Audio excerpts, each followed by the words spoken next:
Election commission से यह पूछा जाए कि ये बता भाई तू, ये कौन सी ये कोई खेती हो रही है जो आज बोओगे और आगे बढ़ जाएगी, रात दिन बढ़ती रहती है? क्या है ये? तेरी ईवीएम अगर सही है तो जितने वोट उसमें पड़े उतने ही वोट क्यों नहीं निकलती हैं? ये इलेक्शन कमीशन हमें जबरदस्ती समझाने की कोशिश कर रहा है, लेकिन ये है नहीं। तो आंकड़ा क्या है? गुलामी की पराकाष्ठा इस इलेक्शन कमिश्नर ने दिखाई है। देश की जनता माफ नहीं करेगी इसे। जो कुरैशी थे, जो पहले इलेक्शन कमिश्नर रहे, उन कुरैशी ने भी कहा था कि यह कैसे संभव है। मान लेते हैं कि बीजेपी उसके साथ में है तो बच जाएगा, लेकिन दुनिया के सामने नंगा तो हो जाएगा, उसे नंगा तो करो। इतना तो कर ही सकती हैं पार्टियां।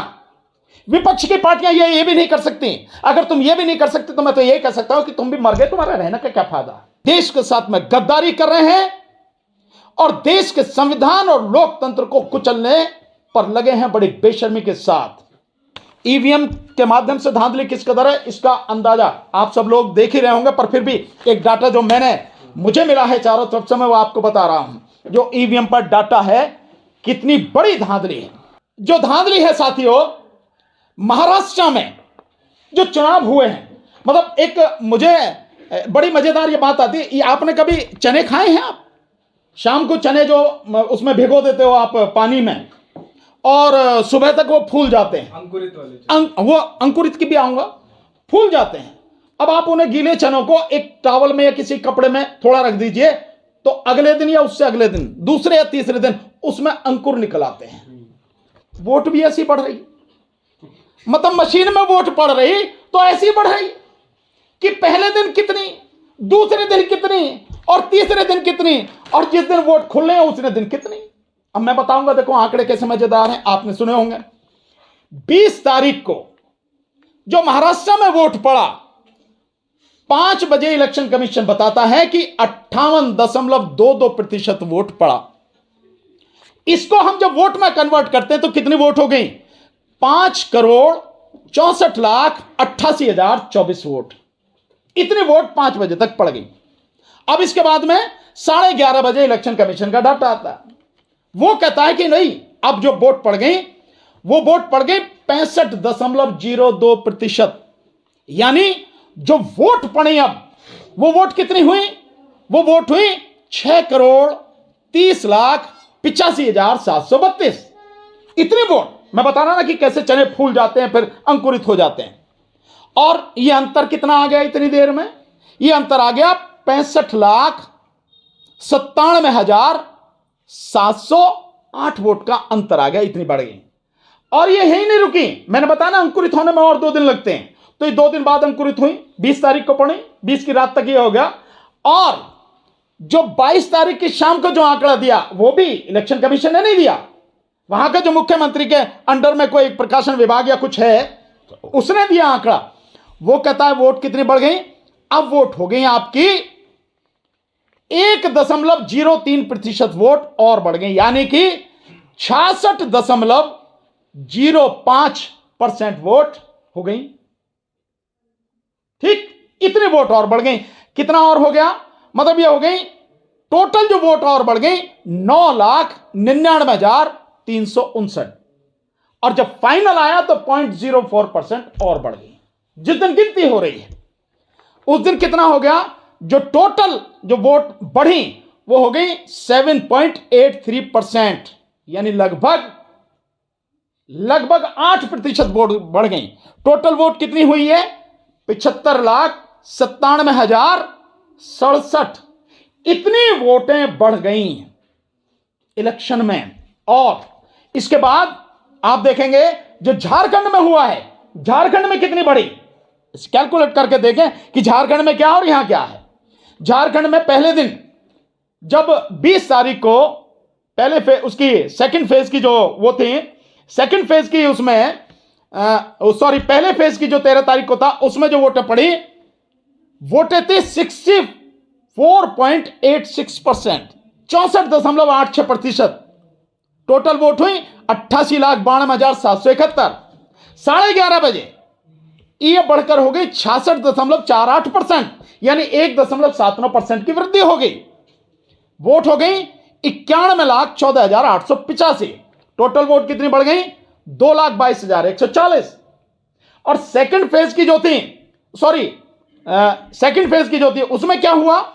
उसमें हुआ कि ये बता भाई तू, ये कौन सी, ये कोई खेती हो रही है जो आज बोग और आगे बढ़ जाएगी, रात दिन बढ़ती रहती है? क्या है ये? तेरी ईवीएम अगर सही है तो जितने वोट उसमें पड़े उतनी ही वोट क्यों नहीं निकलती हैं? ये कैसे बढ़ जाती हैं वोट, और बढ़ती भी किस तरह से हैं? मजेदार उसका आंकड़ा जो कांग्रेस ने दिया, मैं समझता हूं इससे ज्यादा बढ़िया आंकड़े की कोई जरूरत नहीं है। इसी से पता लग जाएगी कि बेईमानी किस कदर है और बेईमान इलेक्शन कमीशन कितना बेशर्म होके इस देश के संविधान और लोकतंत्र को खत्म करने में लगा हुआ है। गुलामी की पराकाष्ठा इस इलेक्शन कमिश्नर ने दिखाई है। देश की जनता माफ नहीं करेगी इसे। कांग्रेस ने क्या वो दिया आंकड़ा, बड़े मजेदार। कांग्रेस ने, क्योंकि नांदेड़ लोकसभा का चुनाव भी साथ में हुआ, नांदेड़ में पहले भी कांग्रेस जीती थी और इस बार भी कांग्रेस नांदेड़ में लोकसभा जीती है। उसी नांदेड़ लोकसभा में 6 विधानसभाएं हैं, यानी नांदेड़ लोकसभा कांग्रेस ने जीती और 6 की 6 विधानसभाएं बीजेपी या महायुति के जो और गठबंधन है उन्होंने जीती। है ना मजेदार बात? कितना मजेदार आज का वोटर हो गया, देश का वोटर कितना समझदार हो गया कि एक समय जिस समय जा रहा है वोट दबाने, लोकसभा में तो कांग्रेस को दबा रहा है और उसमें जो विधानसभा में वो महायुति के लोगों को दे रहा है। बड़ी मजेदार बात। ऐसा संभव नहीं है, लेकिन ये इलेक्शन कमीशन हमें जबरदस्ती समझाने की कोशिश कर रहा है, लेकिन ये है नहीं। तो आंकड़ा क्या है? कांग्रेस को मिली लोकसभा में 5,86,788 वोट हैं, बीजेपी को 5,85,331 वोट हैं, हार गई बीजेपी।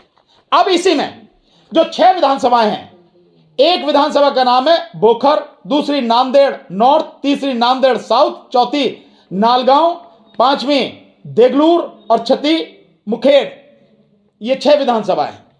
बोखर में कांग्रेस को मिली 82,636 वोट, बीजेपी को 1,33,187 वोट। ये उसकी है विधानसभा की, और उसी समय लोकसभा की भी वोटें बढ़ रही हैं। और नांदेड़ नॉर्थ में कांग्रेस को मिली 79,000 यानी 79,682 और बीजेपी को 83,184। नांदेड़ साउथ में कांग्रेस को 58,313, बीजेपी को 60,445। नालगांव में कांग्रेस को 81,563, बीजेपी को 1,29,192 वोट। मतलब आप मान के चलिए कि तकरीबन 48,000 वोट ज्यादा मिली। और देगलूर में कांग्रेस को मिली 64,842 और उसको बीजेपी को 1,07,841। मतलब यह हो गया कि तकरीबन 43,000 वोटें ज्यादा मिली। और मुखेड़ में मिली कांग्रेस को 60,429 और बीजेपी को मिली 98,213, मतलब 38,000 वोटें ज्यादा मिली। यह है सारा। यानी कि इसको अगर विधानसभा को टोटल करें तो 6 की 6 विधानसभाओं में वो लोग जो कांग्रेस को वोट देकर जिता रहे हैं लोकसभा में, यहां विधानसभाओं में उसको मिली कांग्रेस को 4,27,465 वोट। बीजेपी को जिसे हरा रहे हैं उसे विधानसभा में वोट दी 6,12,062। ये स्थिति है। तो ये जो धांधली, ये जो बेईमानी ईवीएम के माध्यम से हो रही है और जगह जगह से जो आंकड़े अब निकल के आ रहे हैं, लोग लगातार बोल रहे हैं, आईएएस ऑफिसर्स बोल रहे हैं, बड़े बड़े पत्रकार बोल रहे हैं, जो कुरैशी थे, जो पहले इलेक्शन कमिश्नर रहे, उन कुरैशी ने भी कहा था कि यह कैसे संभव है। मतलब एक इलेक्शन कमीशन जो फॉर्मर इलेक्शन कमीशन रहा है वो खुद कह रहा है कि यह कैसे संभव है, यह संभव ही नहीं है। क्या इसके बाद भी इसमें कोई शक रह जाता कि इस देश का वर्तमान इलेक्शन कमिश्नर राजीव कुमार और उसके साथ में बैठे हुए 2 और इलेक्शन कमिश्नर इस देश के गद्दार हैं, देश के साथ में गद्दारी कर रहे हैं और देश के संविधान और लोकतंत्र को कुचलने पर लगे हैं बड़ी बेशर्मी के साथ। मैं कांग्रेस के साथियों से और पूरे विपक्ष से एक निवेदन करता हूं, बहुत जरूरी। और निवेदन मेरा यह है कि तुम कुछ नहीं कर सकते अगर तुम्हारे पास की कुछ भी नहीं है विपक्ष से, तो इतना तो कर ही सकते हो। क्योंकि जिस तरह से मैंने देखा कि कांग्रेस की कल प्रेस कॉन्फ्रेंस हुई पर ईवीएम का नाम स्पष्ट रूप से उन्होंने नहीं लिया। जब आप आंदोलन की बात कर रहे हो और माननीय खड़गे साहब जो राष्ट्रीय अध्यक्ष हैं कांग्रेस के, वो कह रहे हैं कि हमें कुछ नहीं चाहिए, हमें बैलेट पेपर से चुनाव चाहिए, इसका मतलब ईवीएम नहीं चाहिए। तो बोलते क्यों नहीं आप सीधे सीधे ईवीएम? पर कल का जो प्रस्ताव है उसमें ईवीएम की बात कहीं नहीं। हाँ, आंदोलन चलाने की बात आप कह रहे हैं, तो ईवीएम के खिलाफ क्यों नहीं बोलते आप? सीधा सीधा बोलिए ईवीएम के विषय में और बताइए कि इलेक्शन कमीशन बेईमान है। जब मैं कह रहा हूं तो आपको कहने में क्या दिक्कत हो रही है कि इलेक्शन कमीशन बेईमान है? क्या दिक्कत है इसे कहने में? बेईमान है तो है।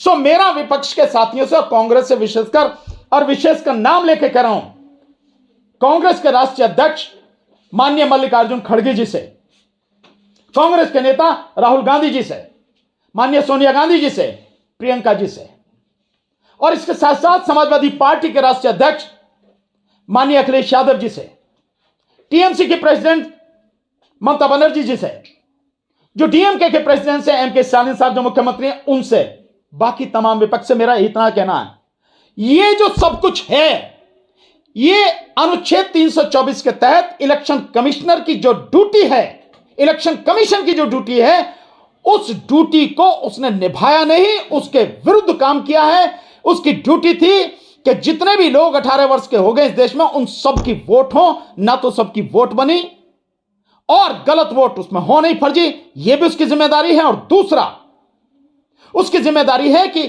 चुनाव फ्री, फेयर एंड ट्रांसपेरेंट, यानी स्वतंत्र, निष्पक्ष और पारदर्शी चुनाव कराए। जो नहीं हो रहा, बेईमानी सबके सामने है। तो उसने अपने कर्तव्य का पालन नहीं किया जो संविधान के अनुसार है। और संवैधानिक पद पर बैठा हुआ कोई व्यक्ति अगर अपने कर्तव्य का पालन नहीं करता है, संविधान के विरुद्ध काम करता है, उसको हटाने की प्रक्रिया है महाभियोग। ये विपक्ष के पास इतने एमपी तो हैं ही, बस 340 के आसपास विपक्ष के पास एमपी है कि नहीं है? ये सारे एमपी मिलके इलेक्शन कमिश्नर के खिलाफ महाभियोग का प्रस्ताव लाएं, महाभियोग का प्रस्ताव पर चर्चा कराएं, और भी कुछ नहीं होगा। मान लेते हैं कि बीजेपी उसके साथ में है तो बच जाएगा, लेकिन दुनिया के सामने नंगा तो हो जाएगा, उसे नंगा तो करो। इतना तो कर ही सकती हैं पार्टियां। विपक्ष की पार्टियां ये भी नहीं कर सकती। अगर तुम ये भी नहीं कर सकते तो मैं तो ये कह सकता हूं कि तुम भी मर गए, तुम्हारा रहने का क्या फायदा? तुम फिर देश के लिए क्या करो, देश की जनता के लिए क्या करो? फिर तो तुम यहां एमएलए एमपी बनने के लिए आए हो, चांस लग जाए तो मंत्री, प्रधानमंत्री, मुख्यमंत्री ये बनने के लिए आए हो, और किसी के लिए तो नहीं आए ना। तो इतना तो कर ही सकते हो, क्योंकि ये तो एमपी ही करेंगे और इतने एमपी तुम्हारे पास हैं, सारे मिलकर कर सकते हो। महाभियोग का प्रस्ताव लाओ और संसद में महाभियोग पर चर्चा कराओ, इतना करो। और दूसरा एक चीज और कहना चाहता हूं, मैं खड़गे साहब की बात को बड़ा करते हुए मानने कहना चाहता हूं। खड़गे साहब कह रहे हैं कि राहुल गांधी जैसा न्याय यात्रा निकाली वैसी ही यात्रा वो ईवीएम को लेकर निकालेंगे, बैलेट पेपर से चुनाव हो। खड़गे साहब, मैं भानु प्रताप सिंह, मेरी पूरी टीम जिस दिन राहुल गांधी ये यात्रा लेकर निकलेंगे उसमें पहले कदम से लेकर आखिरी कदम तक कदम से कदम मिला के साथ चलूंगा। और मैं विश्वास दिलाता हूं देश की वो जनता जो मुझे सुनती है, जो मुझे मानती है, जो ईवीएम के खिलाफ है, इतनी बड़ी संख्या में आपके साथ निकलेगी, आपकी कल्पना में नहीं है। आपकी न्याय यात्रा से कई गुना ज्यादा जनता इस ईवीएम की लड़ाई में आपके साथ निकलेगी। हम आपका साथ देंगे, कोई दे ना दे, कोई पार्टी दे ना दे, हम आपका साथ देंगे। देखते हैं कौन रोकता हमें। और अब इसके साथ सभी साथियों से एक मेरा कहना, जो भी लोग मुझे देख रहे हैं आपके माध्यम से, मीडिया के माध्यम से, 10 दिसंबर को दिल्ली में तालकटोरा स्टेडियम में हम जनता के जो मुद्दे हैं उनके साथ साथ ईवीएम के मुद्दे को लेकर एक बड़ी सभा कर रहे हैं। मैं उन सबसे, जो लोग मुझे देखते हैं, जो मुझे मानते हैं, और इसके बाद में जितने लोगों के कमेंट आ रहे हैं, लगातार फोन आ रहे हैं, मैं सबसे निवेदन करता हूं, अगर मुझे मानते हो, मेरा सम्मान करते हो, चाहते हो कि ईवीएम हटे, तो 10 दिसंबर को 11 बजे दिल्ली में तालकटोरा स्टेडियम जो राम मनोहर लोहिया हॉस्पिटल के सामने है, उसमें आइए, बड़ी संख्या में आइए, बड़ी तादाद में आइए। उस दिन 10 दिसंबर को हम उस तालकटोरा स्टेडियम से ये ईवीएम की लड़ाई कैसे चलेगी उसकी घोषणा करेंगे। और एक बात आपको अभी बता दे रहा हूं सभी साथियों को, कि उसमें उसके तुरंत बाद, तालकटोरा स्टेडियम की मीटिंग के बाद 15 दिसंबर से पहले दिल्ली में, क्योंकि फरवरी में चुनाव है, दिल्ली में पूरी दिल्ली की यात्रा की जाएगी और यह 10 और 15 दिसंबर के बीच में ही शुरू होगा। जो लोग इस यात्रा में शामिल होना चाहते हैं, मैं एक नंबर दे रहा हूं उनको, इस नंबर पर मैसेज करके बताएं मुझे, जो भी शामिल होना चाहते हैं। और अगर आप शामिल नहीं होंगे तो मैं ये मान लूंगा कि आप भी सारे के सारे मुर्दे हो, सिर्फ बोलते हो और कुछ कर नहीं सकते। नंबर है 966722 दोबारा से बोल रहा हूं, 966722 ये वही नंबर है जो हमने उस समय जारी किया था पीछे मिस कॉल के लिए, वही नंबर है। ये मेरे पास है नंबर।